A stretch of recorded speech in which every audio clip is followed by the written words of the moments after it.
Hello friends, welcome back to Devananda OIFS Junior, and this is our first physics class. So physics, it is the study of the universe and the energies. Okay, so it is a study of the universe along with the universal energies. And today we are looking at our first chapter, matter. So this is just an introduction to the chapter matter.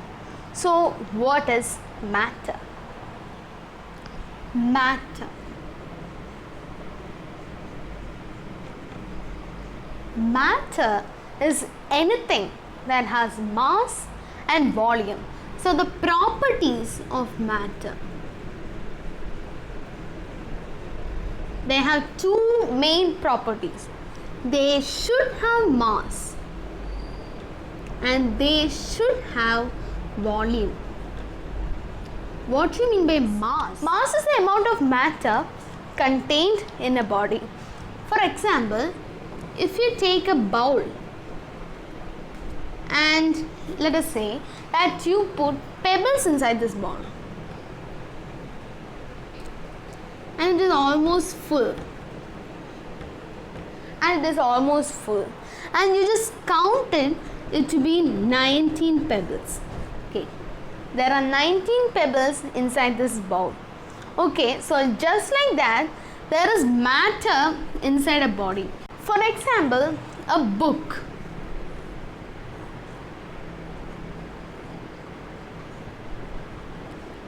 There will be matter inside a book. Okay, and matter inside a particular body, that is mass, and it is measured in kilograms, grams, etc. Okay, kilograms and grams mainly. So the amount of matter contained in a body is called mass. Okay, and next, volume. So volume, it is not the loudness. Okay, volume here in physics is the space taken by a body. Okay, the space taken by a body. It should displace a certain amount of air. Okay, that is volume. For example, if you take a jug and it is filled with water, and you just take a large pebble and put it inside this jug. What happens? As the pebble occupies space, it needs space, and water also needs space. So what happens? As the pebble goes down, it displaces a certain amount of water and water just spills down. Okay, so this proves that this pebble has volume. Okay, so mass and volume. Mass is the amount of matter contained in a body, while volume is the amount of space taken by a body. So what is matter? Matter, it is anything. It should have a particular amount of matter contained within. And next, volume. It should take some space to stay. It needs mass and volume. Okay, if something doesn't have mass, it does not matter.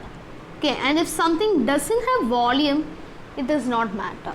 For example of things that are not matter, light. Okay. Light doesn't take space. Okay, so light is not matter. And mass, light doesn't have matter contained in it. So light is not matter. Then our thoughts, like happiness,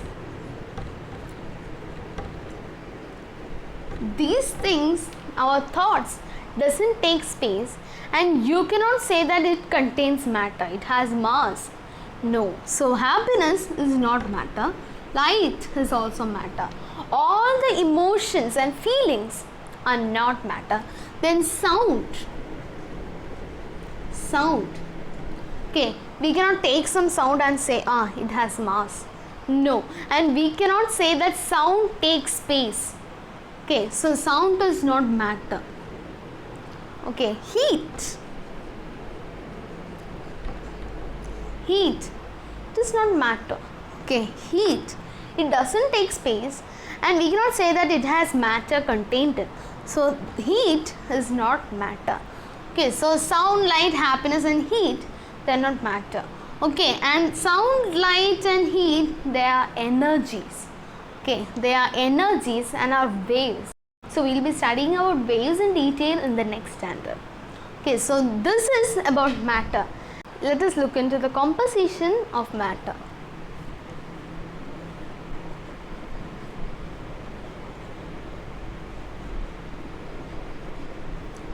So what is matter made of? So when you take matter and zoom in really, okay, so these particles are really small. Even with a high power microscope, you cannot see these particles. And these particles are called atoms.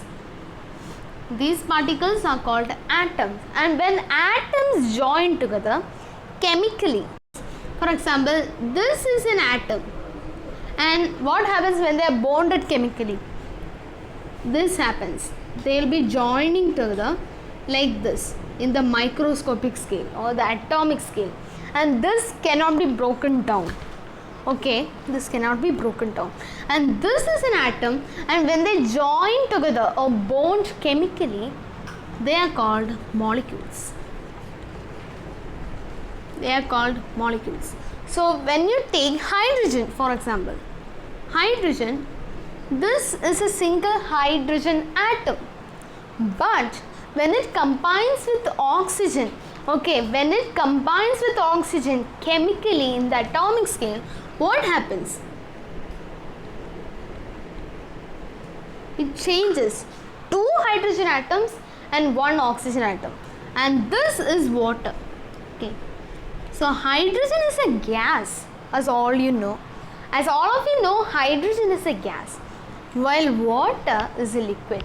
So there are a lot of changes that happen when atoms bond together chemically, and we will be learning about this in detail in chemistry.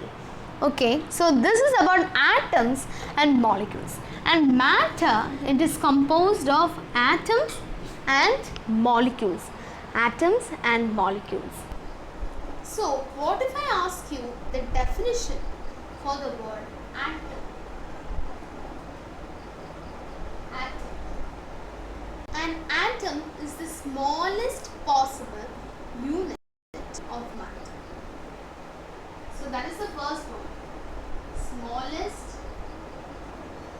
possible unit of matter. And next, which is the next point. Okay, so atom is the smallest possible unit of matter. It exhibits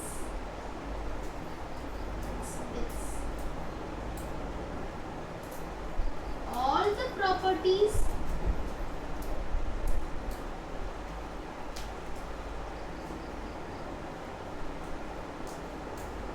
of it.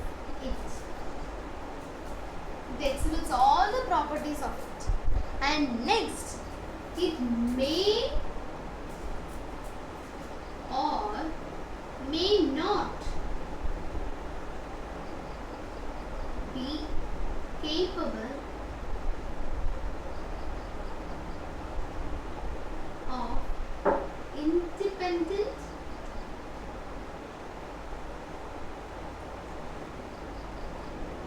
existence. Atom is the smallest possible unit of matter which exhibits all the properties of it and may or may not be capable of independent existence. So we looked at the definition of atom, and next we are looking at the definition of the word molecule. Okay. It is the smallest unit of matter. Okay. It's the smallest unit of matter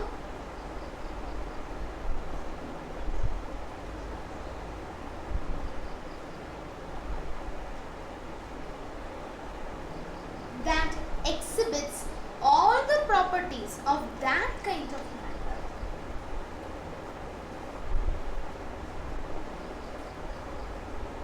Exhibits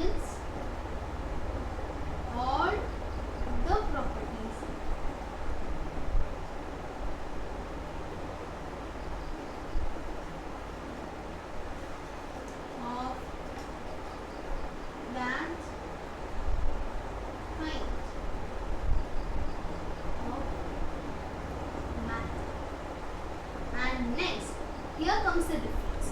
Atom may or may not be capable of independent existence, but molecules are capable of independent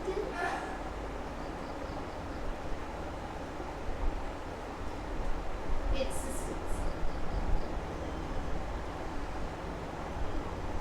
Okay, so certain atoms, they cannot exist independently. So what happens? They fuse together chemically. Okay, they bond chemically in the atomic level. So this causes the formation of molecules. And what happens? Molecules, they are capable of independent existence, while atoms may or may not be capable of independent existence. Molecules are the smallest unit of matter which exhibit all the properties of that kind of matter and are capable of independent existence. This is the definition for the word molecule. So matter is composed of atoms and molecules. Next, we are looking at three main terms: cohesive force, Brownian motion, and intermolecular space. First of all, we have intermolecular space. Okay, inter means between, molecular, okay, the molecules and the space. Okay, so when you take one molecule of water, there will be space between the next molecule. Okay, there will be space between molecules, and this space is called intermolecular space. So the space between molecules are called intermolecular space. And next, let us look into cohesive force. Cohesive force. Cohesive force is also known as the intermolecular force of attraction. The force is attraction, which means that they are pulled towards each other. Okay, they are pulled towards each other, and that is the cohesive force. Okay, or the intermolecular force of attraction. Okay. So this is the force exerted by one molecule to the nearby molecules. Okay.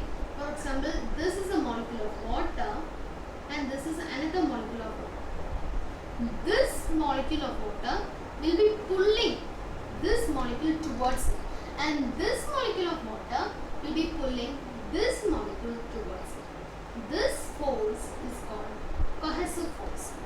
And the intermolecular space and cohesive force are related.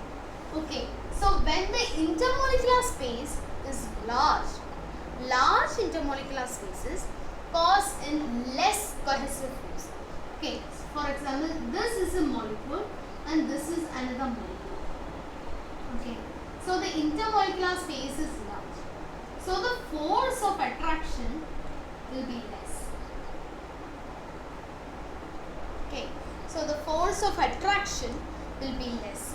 Okay, so when the intermolecular space is really small, the force of attraction will be more.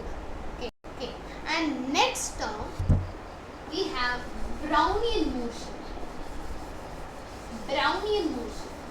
Okay. Brownian motion is a movement of molecules. Brownian motion.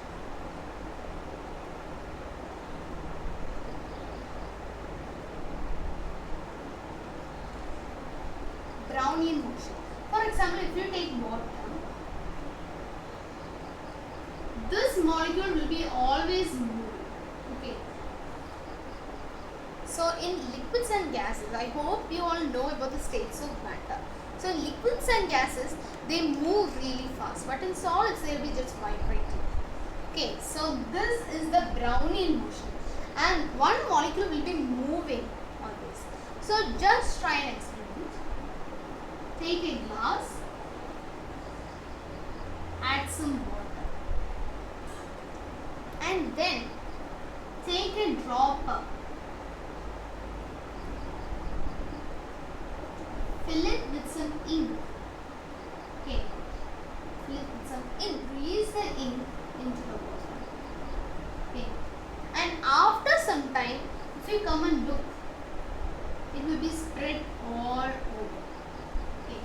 even if you don't steer it. This is because of the Brownian motion, and water is always moving, and this acts as a self-steering method, and this is what is happening when you place ink on it. Okay, so this was about Brownian motion. You also learned about the intermolecular space and cohesive force. You also learned about the composition of matter and about matter itself. Thank you, and if you have any doubts, post it in my Gmail.